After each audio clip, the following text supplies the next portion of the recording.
This idea that there's a way of behaving inside the museum that is proper, this is a construct. It hasn't been always like that, and it shouldn't always be like that. The point for me is to open it up to as many forms of inhabitation as possible. I work primarily with space. I would say that's one of my main ingredients. But I'm particularly interested in the institutional space of the museum or cultural institutions. And what I would call the conditions of display, so the way that we look at things. So not exactly just the artworks themselves, but more how the audience behaves around culture, is able to access culture. Museums are really made for looking, so it's a privileged space for somebody who's interested in both display and the history of seeing.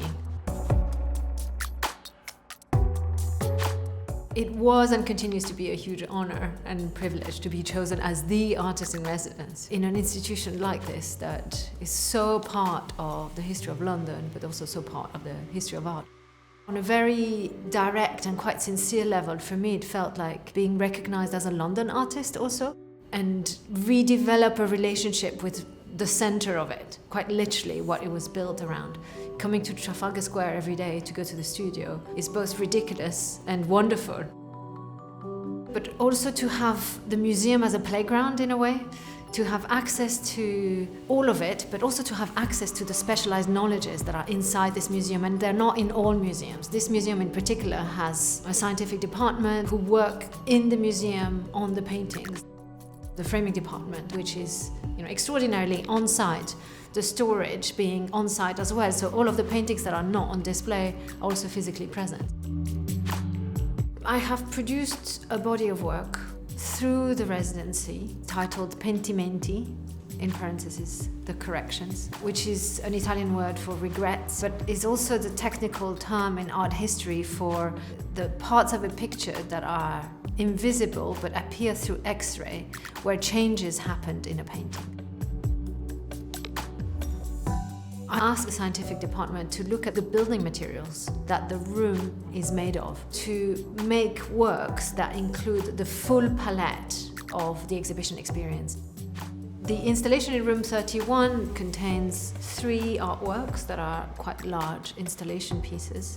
One is a large carpet called Bulk, Everlasting Color, that can be walked on or laid on.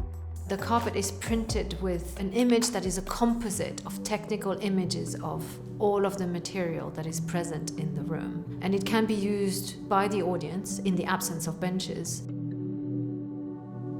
The work on the ceiling, the sun shines through a hole in the clouds, filters light coming through as well as being a surface of inscription. So it's both an object to look at and an object through which you see things differently.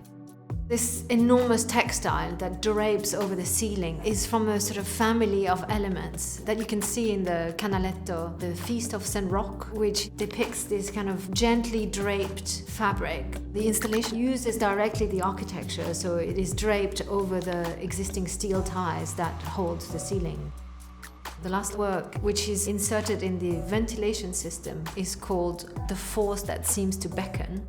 I replaced the grates that are in the floor that filter the intake of fresh air with a sort of abstracted silhouette that comes directly from the mouths of dragons in the collection. These works are somehow mouthpieces for an audio work made in collaboration with Hannah Catherine Jones that uses recordings of protests from Trafalgar Square that are in that way able to enter into the museum.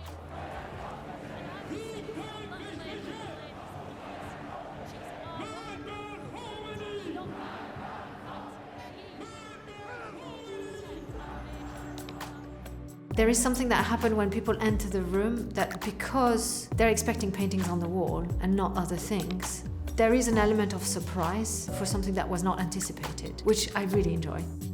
I loved seeing grown-ups lie on the floor and contemplate or chat quietly for much longer than they would normally. I feel like I've been a student here in many ways for a year, and that has and will continue to change me and change the work, but also my relationship to London. So I think it's both affecting my work and my personal life in this city for years to come.